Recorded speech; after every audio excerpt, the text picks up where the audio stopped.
dan Sanak Perempat Sabratan sudah kita dengarkan bersama beberapa irama dalam acara Pesair Melayu Banjar pada malam hari ini, hari Rabu tanggal 21 Desember 2016. Dan seperti biasa setelah beberapa irama yang dengarkan, kita akan mendengarkan pemaparan tentang syair yang telah dibaca dengan tema Syekh Muhammad Arsyad Al-Banjari. Kemudian ada Datuk Sanggul juga ya. Pak Yus. Iya Pak. Ini sedikit mungkin urun bertakon Pak Yus lah. Iya. Mungkin di antara usia ini Pak Yus, usia antara Datuk Sanggul dengan Datuk Kelampian tua yang mana nih? Kalau tua Datuk Sanggul. Oh, tua Datuk Sanggul. Tua Datuk Sanggul. Kemudian ini kan makamnya ada di daerah rantau nih. Iya betul. Datuk Sanggul kan. Ditatakan. Ditatakan. Sementara dari cerita tadi bahwa beliau ini raib. Iya betul. Kan begitu tikar dibuang nggak ada lagi mayat ya, gitu betul, kan. Betul. Raib. Mungkin kalau diceritakan cukup panjang Pak Yus ya. Panjang betul. Kok sekarang kok ada makamnya di sana, mungkin ada penemuan-penemuan lain barangkali itu. Iya betul. Mungkin. Baik Pak Yus, untuk pemaparannya kami persilakan di malam ini dan kami persilakan. Terima kasih Pak Iswan. Baiklah, para pendengar RRI Pro 4 Banjarmasin yang berbahagia. Pada bagian terdahulu ketika kita mensyairkan Islamisasi Banjarmasin dari abad ke-15 sampai abad ke-19, kita telah menjelaskan berbagai ulama, termasuk di antaranya 3 datu ini, yakni Datuk Sanggul, yang nama asli beliau itu adalah, ada yang mengatakan Syekh Sirajul Huda, dan ada yang mengatakan Syekh Abdul Samad. Kemudian Datuk Kalampayan, yang nama beliau itu adalah Syekh Muhammad Arsyad Al-Banjari. Dan yang ketiga adalah Datuk Abulung. Nama beliau yang asli adalah Syekh Abdul Hamid Abulung. Ketiga orang Datuk ini di dalam riwayatnya, di dalam sejarahnya, itu saling berhubungan dan berkaitan langsung antara satu sama lainnya. Nah, oleh sebab itu kita akan lihat sesuai dengan urutan syair yang telah dibacakan tadi, yakni syair Datuk Kalampayan Maulana Syekh Muhammad Arsyad Al-Banjari. Maka kita mulai kaitannya hubungan Syekh Muhammad Arsyad Al-Banjari dengan Datuk Abulung Syekh Abdul Hamid Abulung. Tentang Syekh Abdul Hamid Abulung, sebetulnya telah dilakukan penelitian dalam bentuk skripsi oleh mahasiswa program studi pendidikan sejarah FKIP Universitas Lambung Mangkurat Banjarmasin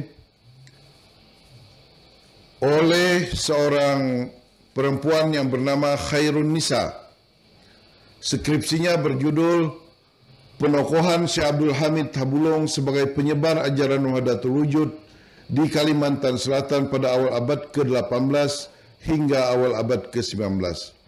Tahun penerbitan dan selesainya skripsi ini tahun 2003. Kemudian diperdalam, dikaji dan ditelaah dengan baik oleh Bapak Humaydi MAG, seorang dosen IAIN Antasari Banjarmasin, dengan judul tulisan dalam bentuk makalah, yakni Tragedi Datuk Abulung, Manipulasi Kuasa Atas Agama, dalam Jurnal Kebudayaan Kandil 1 September, juga terbitan tahun 2003.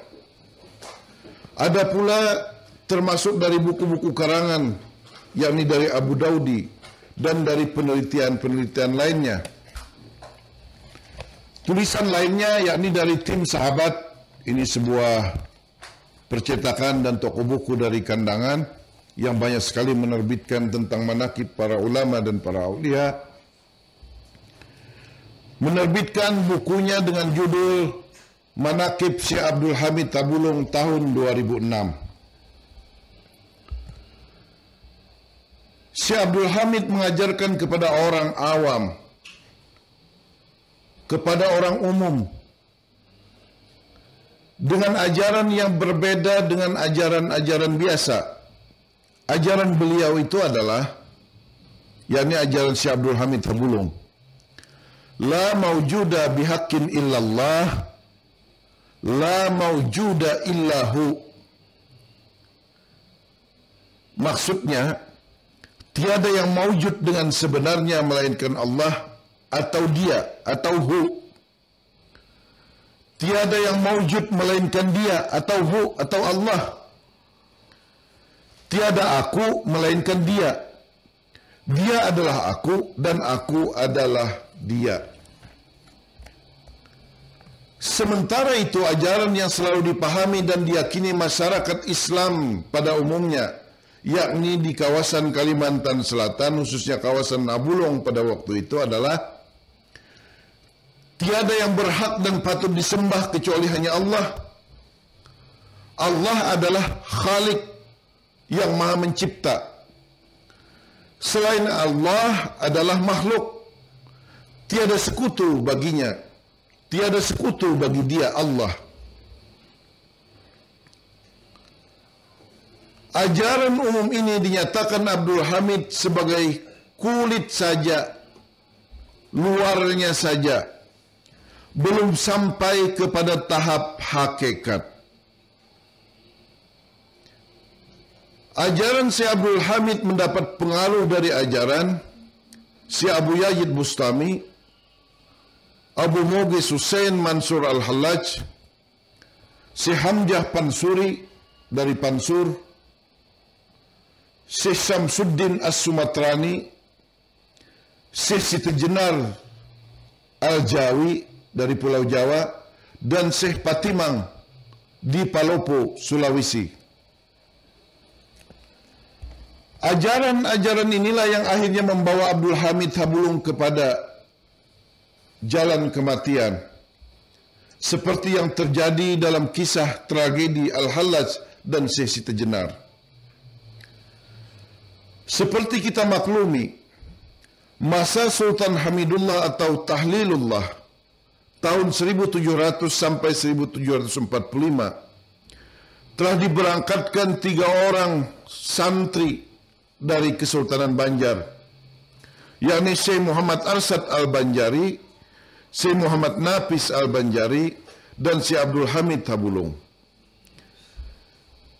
Nah, Syekh Abdul Hamid Tabulung ini, beliau pun berangkat ke Mekah dan sempat beberapa kali bertemu dengan Syekh Arsad. Namun Syekh Abdul Hamid Tabulung lebih cenderung mendalami semata-mata pada masalah tentang ilmu ketuhanan. Sidin selalu menanyakan tentang apa itu Tuhan, bagaimana keadaan hal Tuhan, kaitan Tuhan dengan diriku bagaimana. Karena itu, pertanyaan-pertanyaan itulah yang menyebabkan Syekh Abdul Hamid Tabulung mencari guru di mana-mana. Karena itu antara jalan daripada Syekh Abdul Hamid Tabulung dengan Syekh Muhammad Arsad Al-Banjari itu jalan yang berbeda. Syekh Abdul Hamid Tabulung memiliki jalan semata-mata beliau bagaimana bisa untuk memahami ilmu ketuhanan, jalan mencapai Allah. Bagaimana supaya mesra dengan Allah. Sedangkan Syekh Arsad Al-Banjari itu lebih memperdalam ilmu syariat, tarekat, hakikat dan ma'rifat melalui tahapan-tahapan dengan berbagai macam tingkat kesulitan yang luar biasa. Dan inilah yang menyebabkan Syekh Muhammad Arsad Al-Banjari itu sangat alim dan sangat lengkap ilmu sidin. Kembali kepada Syekh Abdul Hamid Tabulung. Ternyata Syekh Abdul Hamid Tabulung ini lebih senang berdiskusi. Ujar kita berdebat. Kadang-kadang surung kupak. Surung kupak itu artinya nang datang ini betakun, nang didatangi harus menjawab. Itu surung kupak sampai tuntas, kalau perlu sampai mulai habis isya sampai subuh, itu orang surung kupak itu biasa, sampai masing-masing merasa puas. Syekh Abdul Hamid mencoba dalam diskusi-diskusi beliau itu dengan para ulama, para aulia Allah, untuk mencoba mencari jawaban tentang ilmu ketuhanan kepada berbagai ulama tersebut. Dan beliau pun berkelana juga sidin, berjalan-jalan melalui lembah, hutan dan gunung, sampai sidin di sebuah pegunungan, dan di sana sidin melihat ada sebuah gua. Di dalam gua itulah Abdul Hamid bertemu dengan seorang yang berpakaian serba putih, yang kebetulan seorang tua yang berpakaian serba putih itu sedang melaksanakan sholat dengan khusyuknya.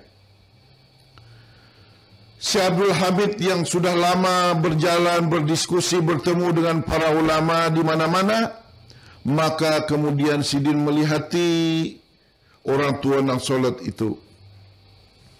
Kadang-kadang kelihatan, kadang-kadang kada kelihatan, kadang-kadang seperti naik ke atas, kadang-kadang seperti berada di bawah. Maka Syekh Abdul Hamid Habulung itu mencoba untuk berguru kepada orang itu. Guru Syekh Abdul Hamid meminta agar Abdul Hamid memejamkan mata. Jadi sidin ini bersedia aja mengangkat Abdul Hamid ini sebagai murid. Wahai Abdul Hamid, ujar sidin, pejamkan mata ikam. Lalu Syekh Abdul Hamid ini memejamkan mata. Syekh Abdul Hamid kemudian diminta membuka mulut. Pejamkan mata, buka muntung ikam, buka mulut ikam, ujar orang tua tadi yang berpakaian serba putih. Lalu Syekh Abdul Hamid membuka mulut sidin sambil memejamkan mata, dan ternyata orang tua yang serba berbaju putih tadi langsung maludahi muntung sidin sebanyak 3 kali. Lalu Syekh Abdul Hamid itu disuruh membuka mata sidin. Kemudian Syekh Abdul Hamid membuka mata dan disuruh menengadah ke atas langit. Cangangi langit, ujar guru sidin itu. Syekh Abdul Hamid kemudian cangang ke atas langit, dan ternyata sidin melihat cahaya yang tidak bisa dipandang oleh mata sidin. Sangat cemerlang, sangat berkilauan. Dan sidin di sana melihat sebuah bangunan yang sangat indah, yang tidak bisa diungkap dengan kata-kata. Sampai sidin mengucapkan, Subhanallah Jalla Jalalah. Saking takjubnya sidin melihat nang kada pernah sidin lihat di atas langit itu.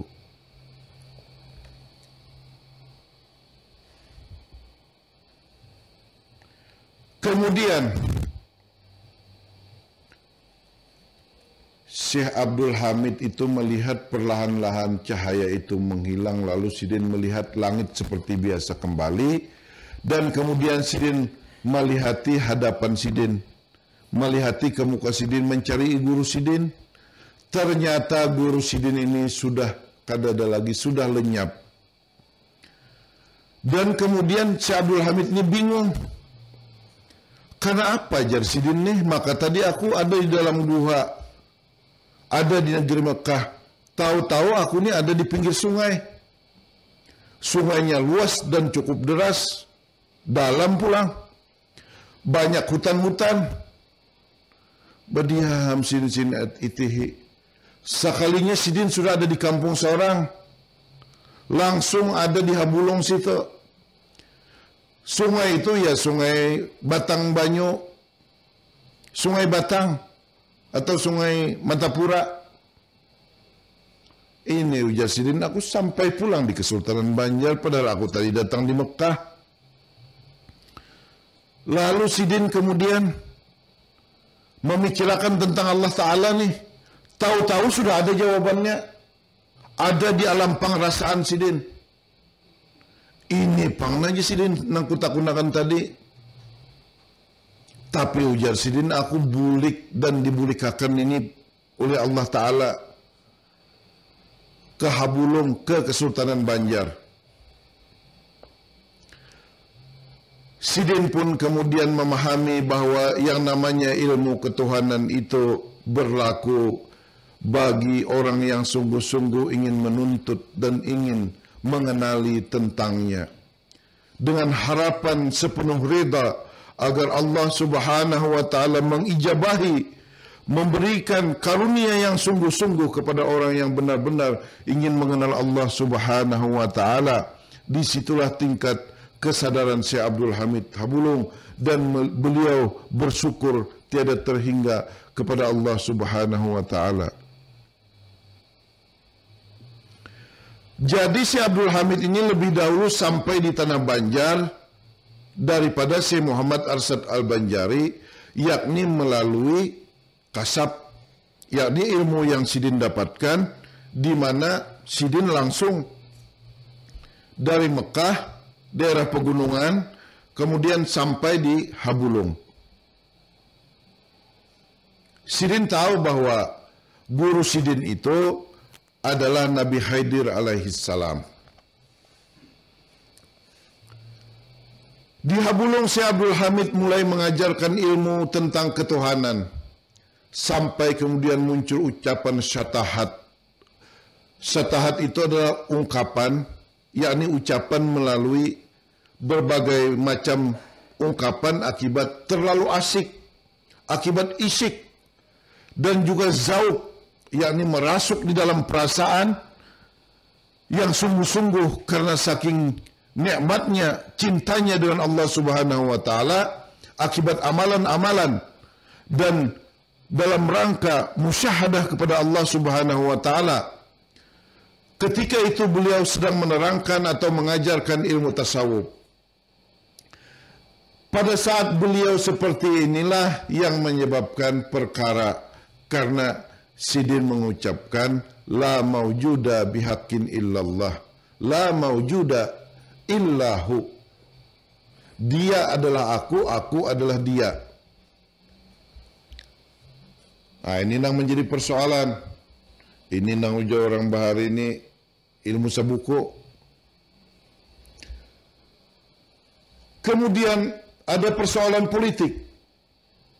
Sultan Tamjidullah II atau Sultan Nata Alam itu secara sepihak telah mengangkat diri beliau sebagai Sultan Banjar, ketika anak-anak sultan sebelumnya, yakni Sultan Hamidullah, itu masih kecil-kecil. Lalu Mangkubumi Nata Alam ini langsung mengangkat diri sebagai sultan. Itu juga menyebabkan persoalan. Sultan Nata Alam juga meminta bantuan Belanda dalam menghadapi perlawanan Pangeran Amir bin Sultan Hamidullah. Jadi Pangeran Amir ini limbah sidin mulai ganal, mulai bujang. Sidin kemudian diberitahu bahwa sebetulnya, wahai Pangeran Amir, sebenarnya Ikam ini yang berhak menjadi sultan. Sementara sultan yang ada ini mengangkat sendiri. Lalu kemudian Pangeran Amir meminta bantuan dari Ummah Sidin, dari keluarga Ummah Sidin yang ada di kawasan Pasir dan kawasan Pagatan. Karena ummahnya Pangeran Amir ini turunan Bugis.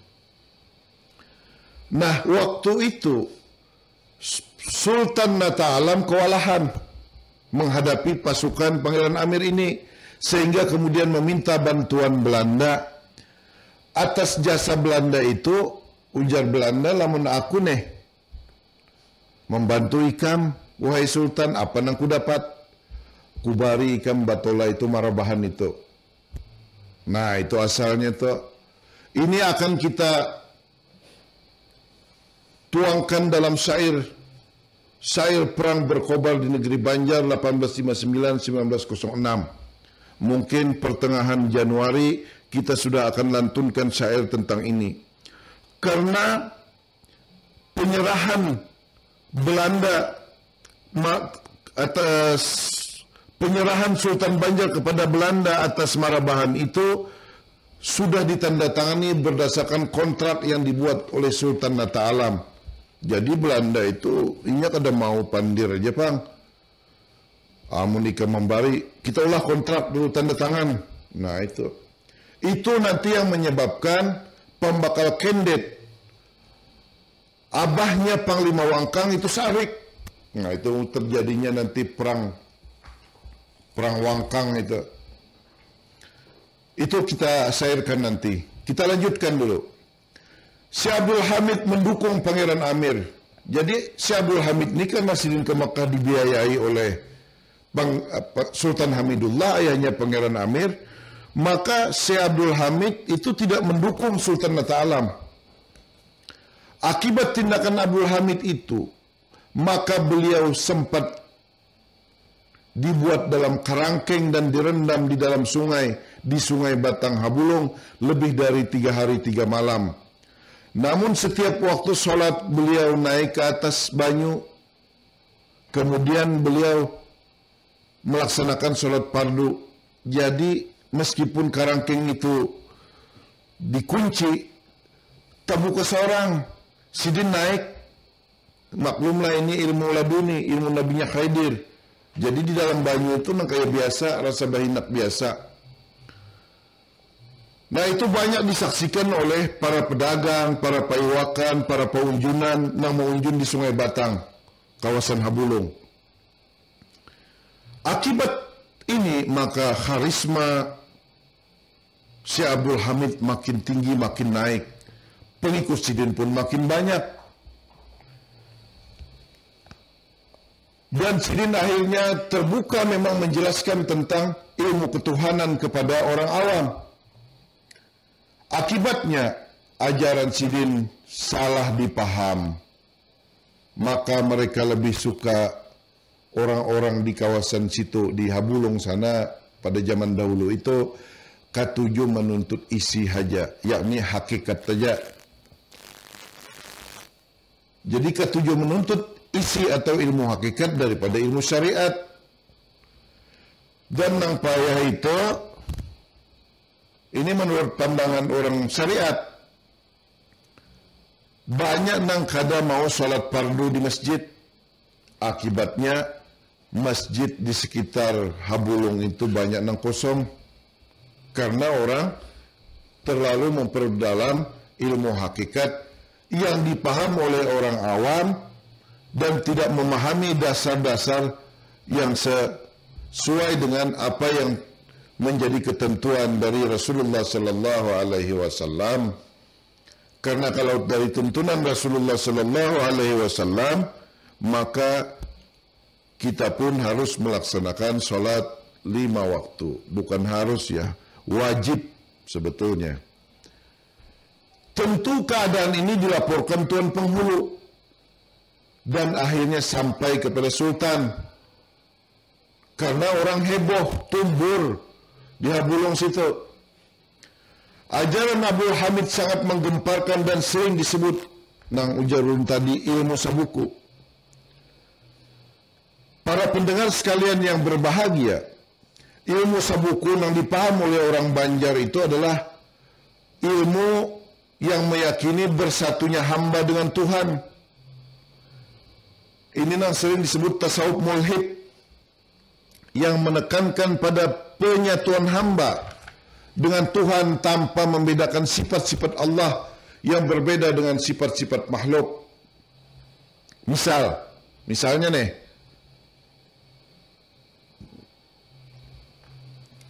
Allah Ta'ala itu kadim. Kadim itu artinya apalagi kadim azali, sedia, sudah ada, kada berpermulaan. Huwal awalu, dia yang tidak berpermulaan. Itu nang ujar orang tu qiyamuhu ta'ala binafsih, berdiri dengan sendirinya. Maka mengaran makhluk atau manusia khususnya itu pasti muhaddas. Ujar orang baharu. Itu tuh kalau mengaji kitab tauhid tuh baharu Yesidin kan. Kemudian Allah itu adalah pencipta atau al-khaliq.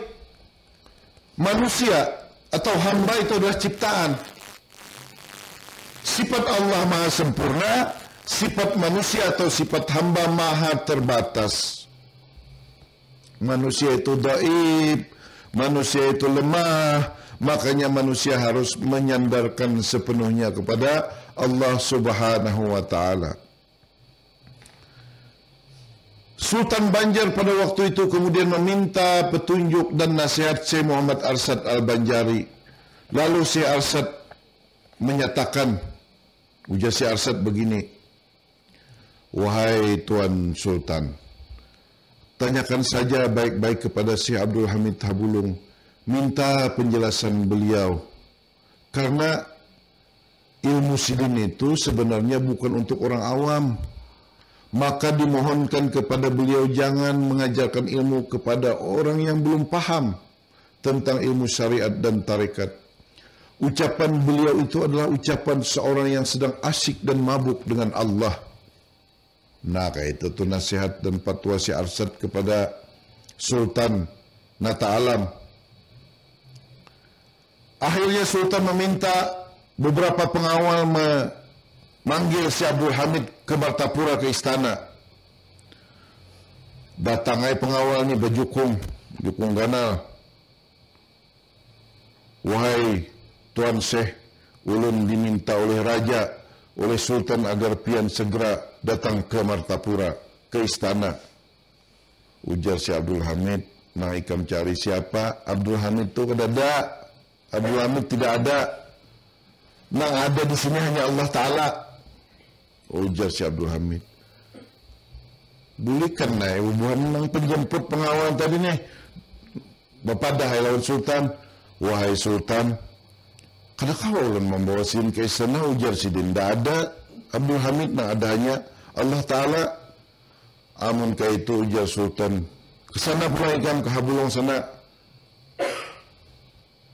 Suruh Allah Ta'ala menghadap aku. Datang ke istana."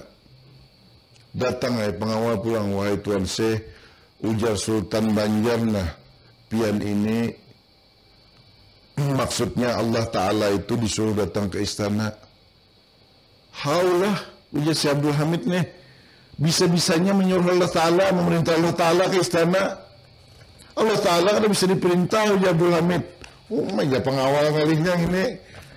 Dasar harap juga mantik sidin ini," ujar pengawal nih. "Bolehkan pulang pengawal."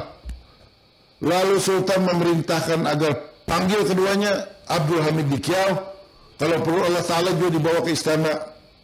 Datang pulang nih kujok pengawal yang ini. Maka hari tengah hari parut lapar sudah. Kira-kira aja macam itu, Pang. Tapi waktu itu di Sungai Batang banyak aja Pang orang berjual soto. Nah, pasar terapung di situ. Kira-kira bukan pengawal ini singgah dulu nukar soto di Sungai Batang tuh. Maka sotonya nyaman banar, kira-kira zaman bahari itunya asli semuaan. Saraba asli, bepetsingin balon tuh. Jadi anu Tuan Syekh mun kawa Syekh Abdul Hamid yakni pianana lawan Allah Ta'ala datang ke istana. Iyalah ujar Syekh Abdul Hamid, "Ayo ya, amun ka itu aja aku datang ke istana." Lalu Syekh Abdul Hamid menemui Sultan di istana. Sultan ini membujuk benar lawan Syekh Abdul Hamid nih. "Wahai Tuan Syekh Abdul Hamid, tolongin ulun nah. Amun kawa pian bagaimana nih ajaran pian ni sengkira masyarakat kita menjadi baik." Nah, ini kelahamnya Syekh Abdul Hamid. "Aku wahai Sultan mohon maaf, beribu maaf, mohon ampun, beribu ampun. Nang pertama, taulah sebenarnya aku ini kira-kira nih aja nih Pang. Aku ini sebenarnya marah lawan masyarakat di sana nih, nah, karena Belanda ini makin banyak datang dan sampian wahai Sultan menyerahkan Marabahan pulang lawan Belanda. Maka pedagang-pedagang kita ini nang di Sungai Batang itu banyak bandarnya sudah nang pinangali bandar berusaha pajak makin banyak, lelongkang gini dipajakinya. Mulai lelongkang sebuting dipajakinya Belanda. Lahir anak saya kong pajak juga. Karena itu hai Sultan, amun kawan jangan nang macam itu. Ternyata dialog itu akhirnya memang Abdul Hamid tetap bersikeras Sultan Nata Alam kemudian meminta fatwa lagi dengan Syekh Muhammad Arsyad Al-Banjari.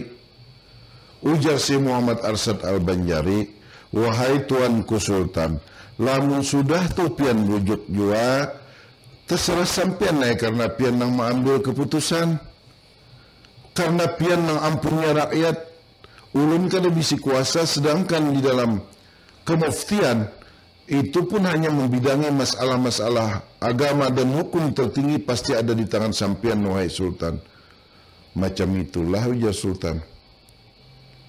Akhirnya Sultan memutuskan, ini keputusan Sultan, bukan keputusan Syekh Muhammad Arsyad Al-Banjari. Karena Syekh Muhammad Arsyad Al-Banjari dengan Syekh Abdul Hamid itu babaikan aja sih, bagusan aja, orang sama paham tuh. Sultan memutuskan demi kepentingan masyarakat agar jangan terlalu menghebohkan, maka kemudian Syekh Abdul Hamid Abulung diberikan hukuman mati dengan cara dibunuh. Jadi Syekh Abdul Hamid Abulung ini karena mendengar mendapat hukuman bunuh, maka Sidin pun menerima. Ayo ujar Syekh Abdul Hamid Abulung, tapi aku sholat 2 rakaat dulu lah. Aku mun masalah bulik ni kadang jadi masalah aja Syekh Abdul Hamid.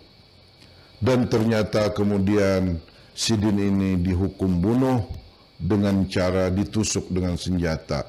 Tapi segala macam senjata kada mempan membunuh Syekh Abdul Hamid Abulung ini. Kada kawas sama sekali. Rupanya Syekh Abdul Hamid ini maras jua lawan bubuhan Algojo nih, lawan pengawal yang bertugas untuk membunuh Sidin. Ujar Sidin, inilah keris pusaka ampunku. Amun ikan nih anak membunuh aku, andaknya dibalikat sebelah kiri itu sedikit ke atas pundak. Nah, tusukakan sedikit aja Sidin. Algojo ini begamat karena menyaksikan sudah gair-gair jua nangaran kada mempan. Dasar bujur ulama benar nang ini ujar ujar Algojo ujar pengawal, tapi bagaimanalah karena ini memang jalan bagi Syekh Abdul Hamid Abulung rupanya, jalan kematian bagi Sidin. Maka Algojo menusuk perlahan-lahan setelah sholat 2 rakaat dahulu Syekh Abdul Hamid, kemudian setelah ditusuk perlahan maka mencuratlah darah dengan warna merah mengenai dinding-dinding penjara, dan di situ tertulislah kalimah dengan darah merah dengan kalimah la ilaha illallah. Nah, itu membuktikan bahwa Syekh Abdul Hamid Abulung itu memang ilmu Sidin termasuk ilmu laduni dan ilmu ketuhanan.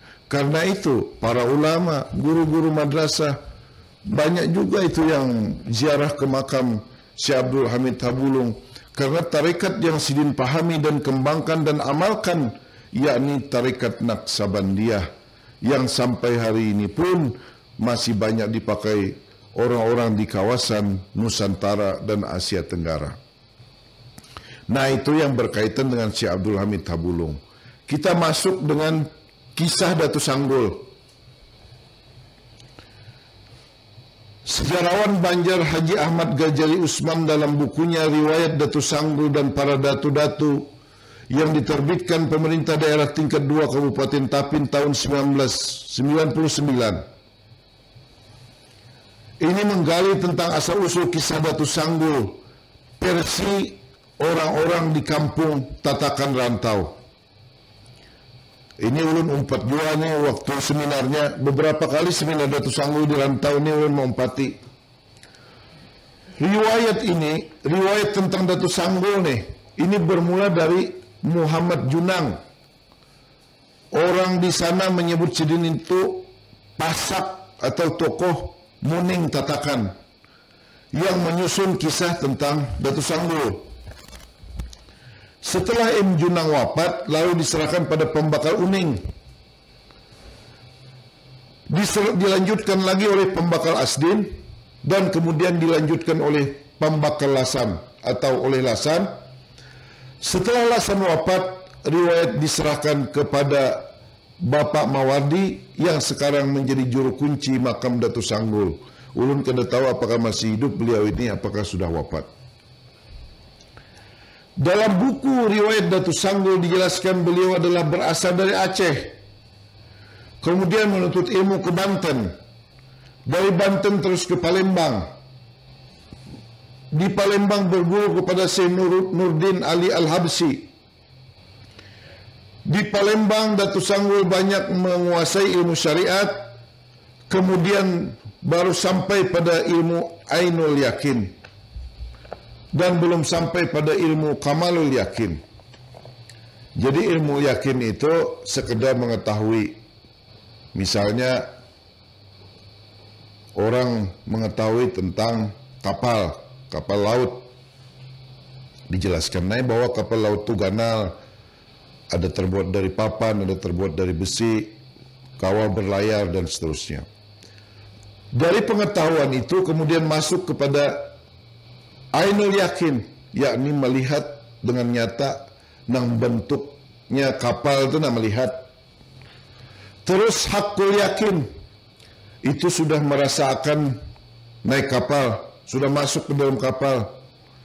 Sedangkan Kamalul Yakin itu lebih merasakan lagi, yakni menjadi penumpang, bahkan bisa menjadi nakhoda, kalau perlu bisa menjadi pemilik kapal. Nah, itu tingkatan Kamalul Yakin. Tapi berdasarkan hasil penelitian yang ulun lakukan di beberapa wilayah, banyak masyarakat yang berpendapat bahwa Datuk Sanggul itu adalah orang Banjar asli dari Tatakan Rantau yang senang menggali ilmu, selalu tafakkur, merenung, dan siap mendengarkan ilmu yang berkenaan dengan ilmu tauhid, ilmu tasawuf, dan ilmu ma'rifat, sehingga Sidin memperoleh ilmu laduni. Ini versi yang hasil ulun lakukan penelitian. Datuk Sanggul atau pemuda yang bernama ini ngaran Sidin, ada bengaran Abdul Samad, ada bengaran Sirajul Huda. Di dalam buku syair ulun tulis Sirajul Huda, tapi kalau di makam sana juga Sirajul Huda.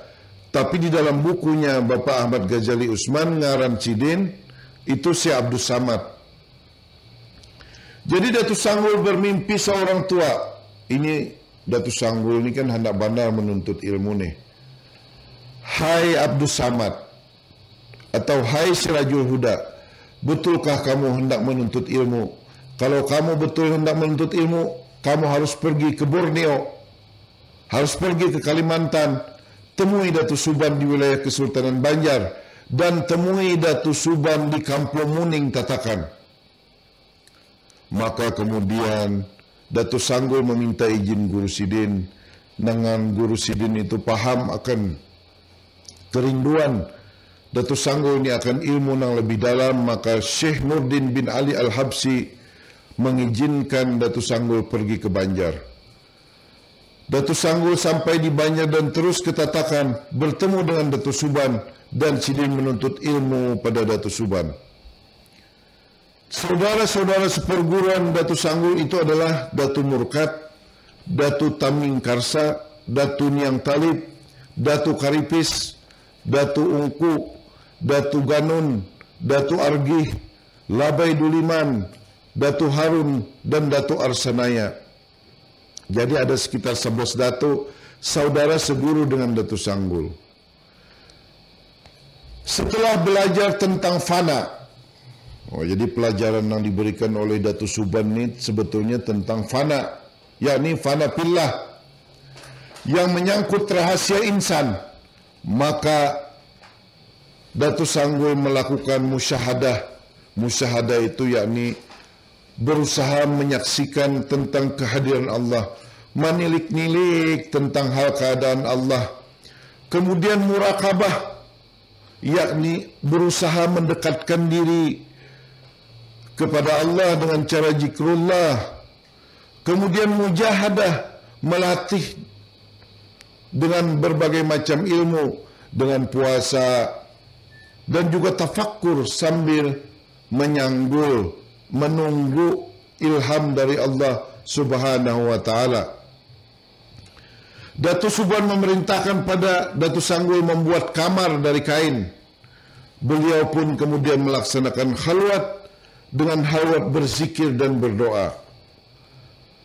Datuk Suban bertanya, ini setelah sekira-kira Datuk Sanggul keluar halwat, biasanya halwat ini sekitar 41 hari.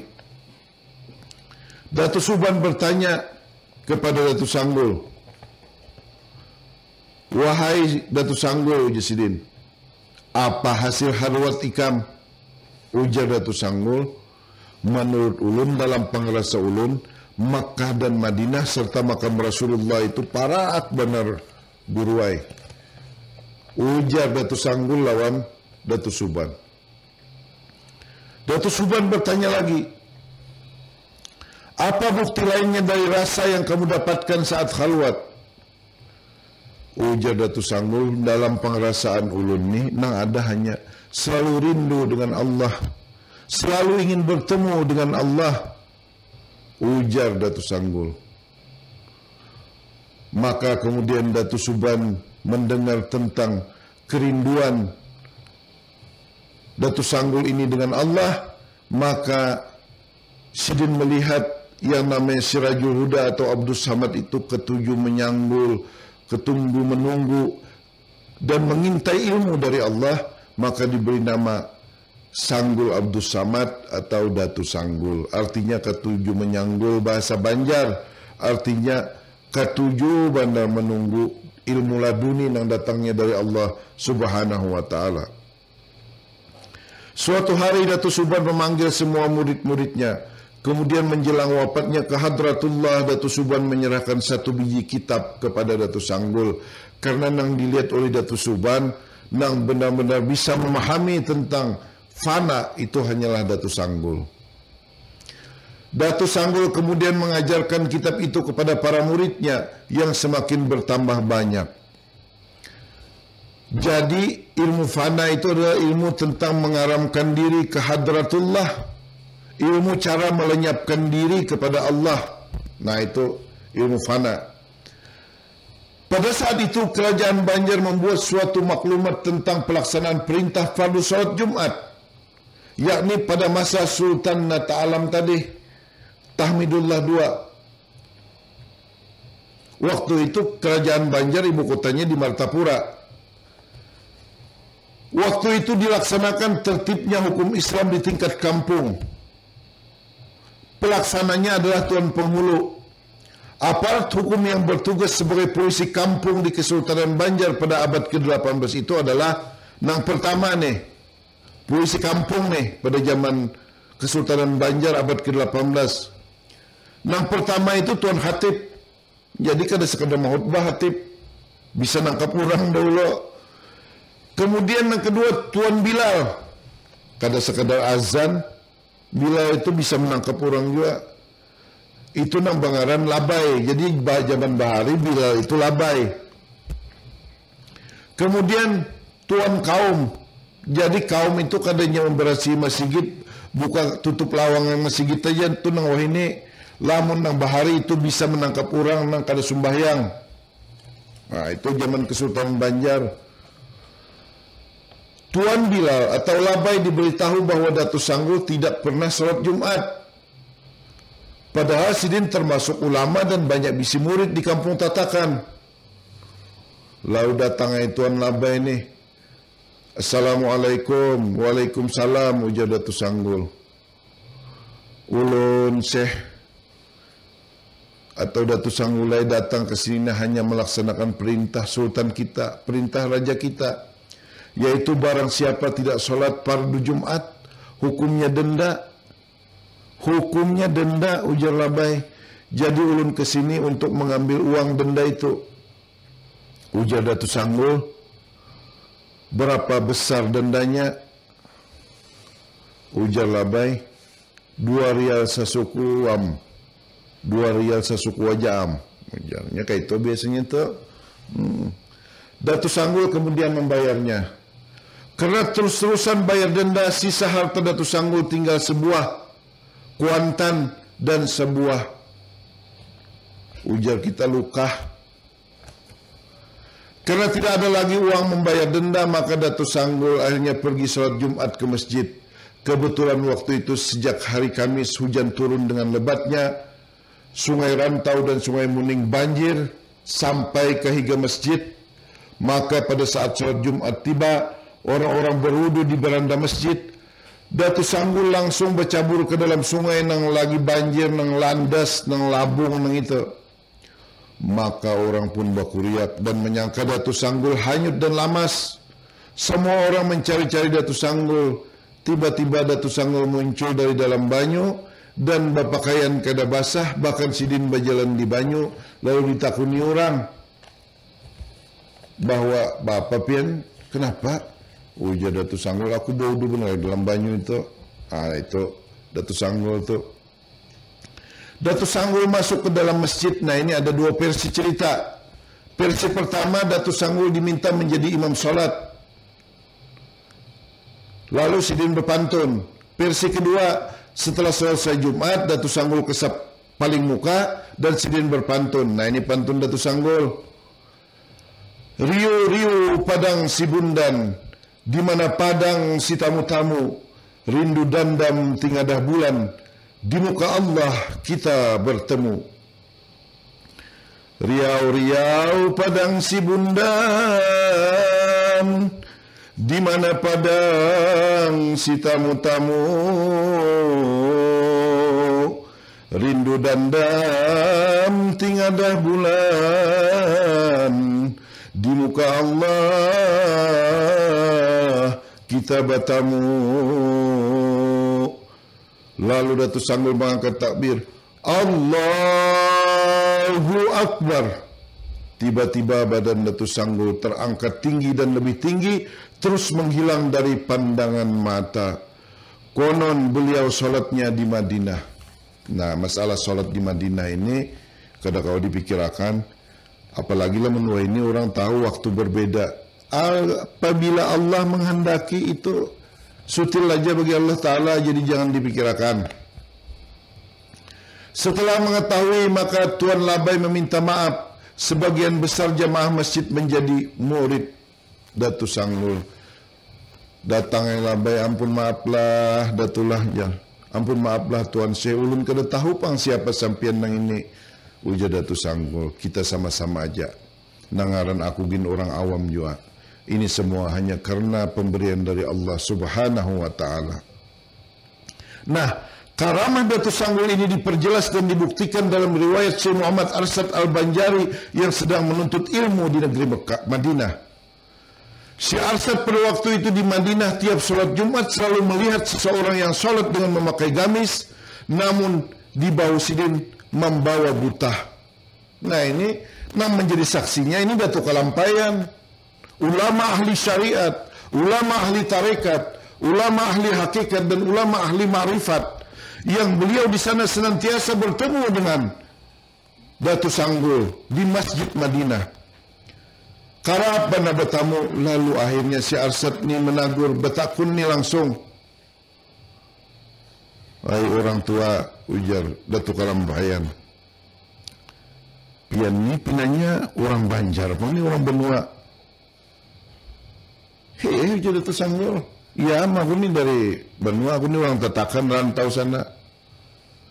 Nah, ternyata bujuran. Oh, apabila pian ke sini, aku ke sini taulah wahai si Arsyad ujar sidin, aku ni tiap Jumat ke sini, aku sembahyang hari Jumat aja di sini. Nangaran si Arsyad ni orang alim, ulama besar, memiliki ilmu wali, sidin paham ilmu nang kakak itu. Maka si Arsyad kemudian diberi pada Jumat berikutnya, nyun singkat aja nih. Pada Jumat berikutnya itu Datu Sanggul datang dan dibawakan buah durian dari Banua. Nah, itu makin jelas lagi buktinya. Kesaksian sahih tentang karamah Datu Sanggul dari riwayat Syekh Arsyad ini menjelaskan karamah dari kebenaran dari Datu Sanggul ini. Bukti kisah ini ditandai dengan persahabatan antara Datu Kalampayan dengan Datu Sanggul saat Datu Sanggul meminta Datu Kalampayan bulik ke Banua. Maka Datu Sanggul mengambil kitab yang senantiasa dibawa-bawa sidin kemana-mana. Ujar Datu Sanggul, wahai si Arsad, ini ada kitab, nah tanda bukti kita bersahabat nih. Kita kencong aja. Lalu kitab itu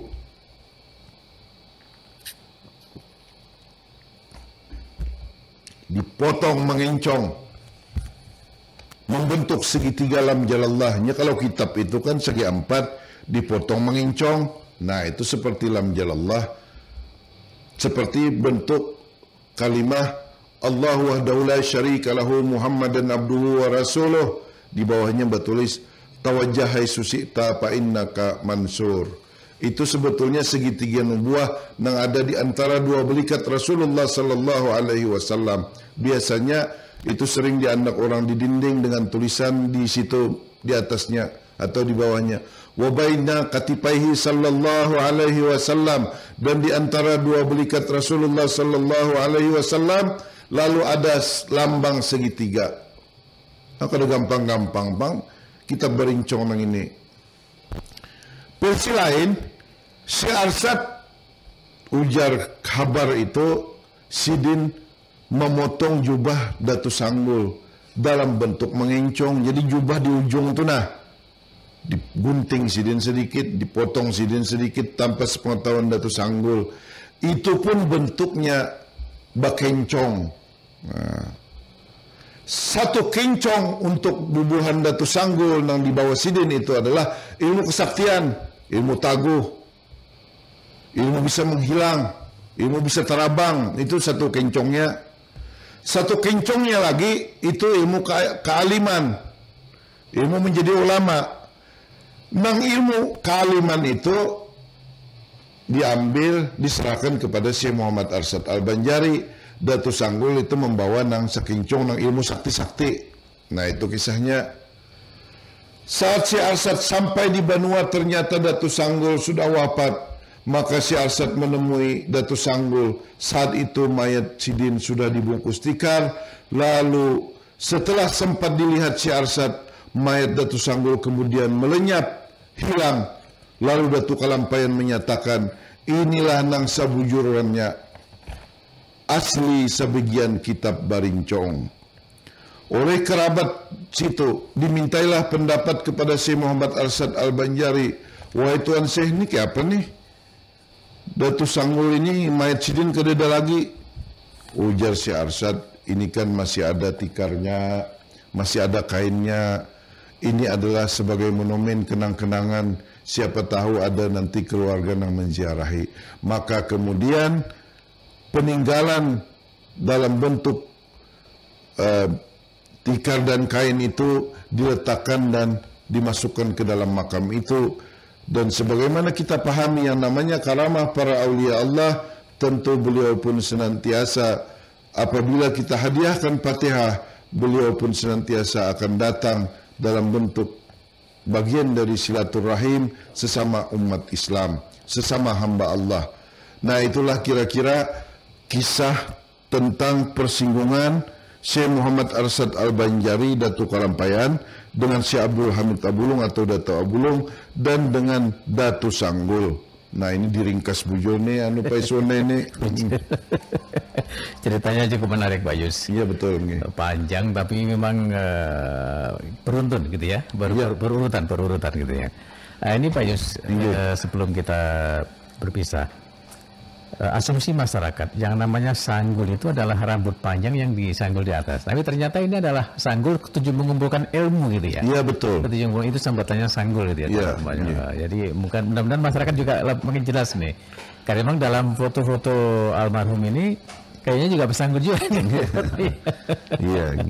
Baik Pak Yus, terima kasih pemaparannya. Sama-sama Pak Iswan, terima kasih. Wassalamualaikum warahmatullahi wabarakatuh. Waalaikumsalam warahmatullahi wabarakatuh. Thank you for watching this video.